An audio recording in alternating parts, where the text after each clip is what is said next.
আলাইকুম। এখন দুপুর 1টা বাজে।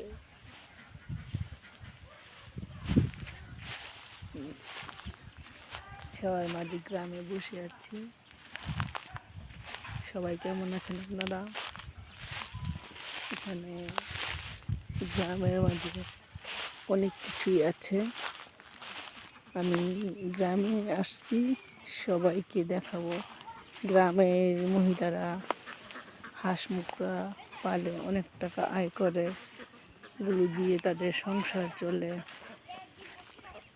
গ্রামের মানুষগুলি খুব সহজ সরল হয়, এদের মন ভালো। গ্রামে আসলে বোঝা যায় মানুষ কত কষ্ট করে চলে। আমরা শহরে থেকে এগুলি অনেক মিস করি। গ্রামের মানুষ